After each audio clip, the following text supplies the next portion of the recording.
Baik, kami akan melakukan presentasi untuk mata kuliah UAS Teknik Lobby dan Negosiasi. Kali ini kami dari kelompok 6 akan memberikan laporan analisis kasus mengenai regulasi dan persaingan pasar internet satelit Starlink di Indonesia.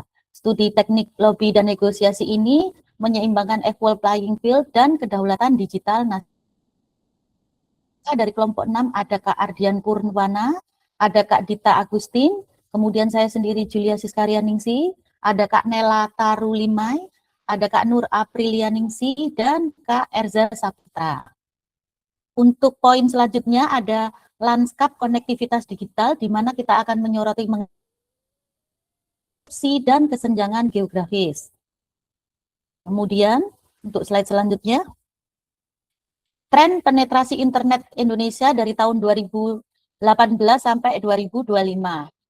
2018 ada di 64,8%, kemudian naik sampai di 2025 di 80,6%. Sumber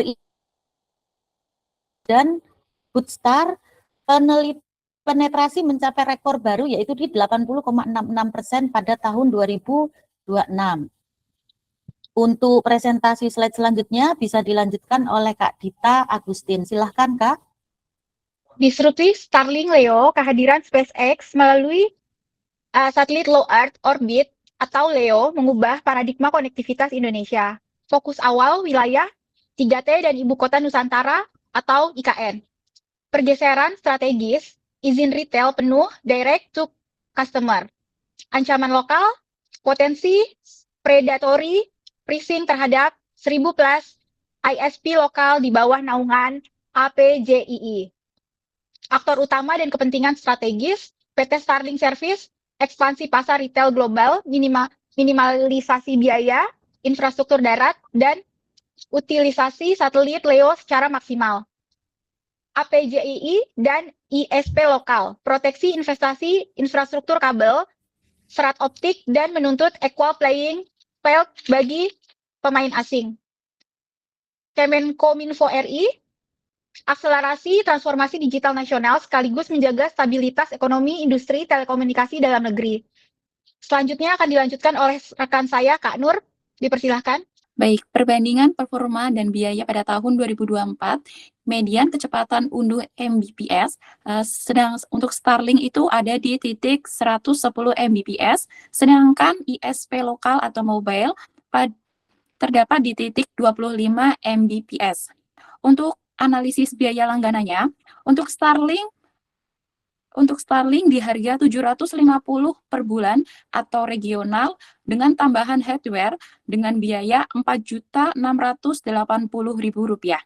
Sedangkan fiber ISP lokal di titik harga Rp300.000 sampai Rp500.000 per bulan ditambah dengan instansi yaitu gratis atau murah. Starlink unggul di daerah tanpa kabel atau remote, namun memantang stabilitas harga retail perkotaan. Kesenjangan penetrasi antar pulau.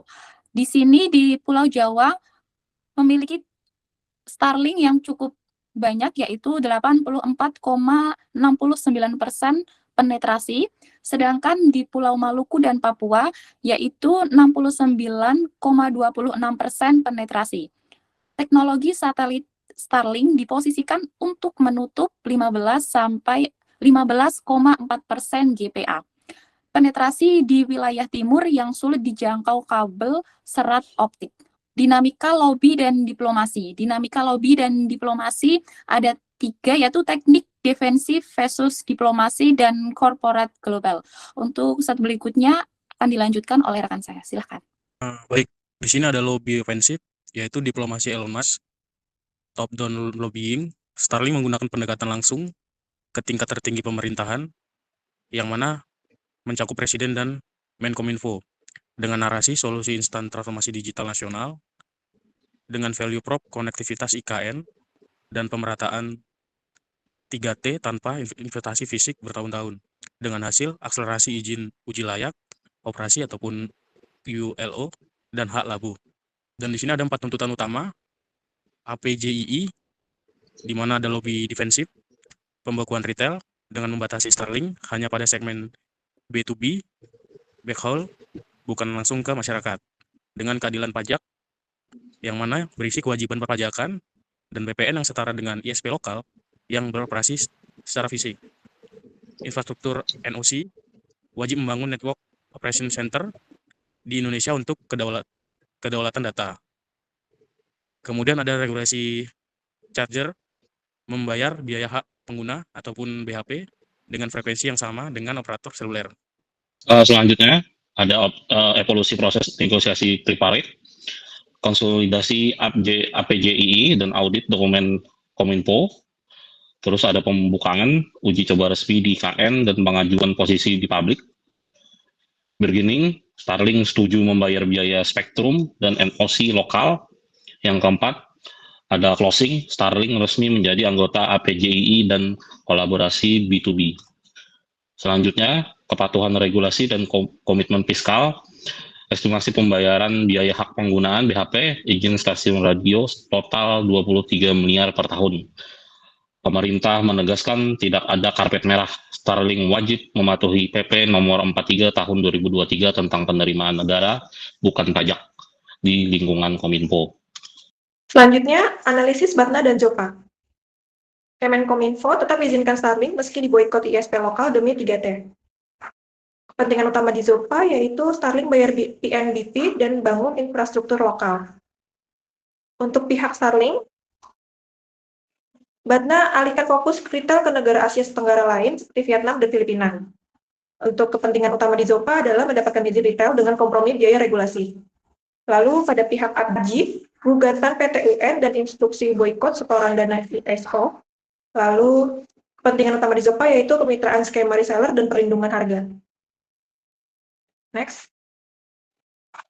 Hasil akhir transformasi menuju ekosistem hybrid. Konflik berakhir dengan win-win solution melalui kompromi. Starlink diintegrasikan ke ekosistem lokal sebagai pelengkap di area black spot, bukan sekedar pesaing. Sekian presentasi dari kelompok kami, kelompok 6. Semoga materi yang kami sampaikan bisa berguna untuk rekan-rekan sekalian. Terima kasih.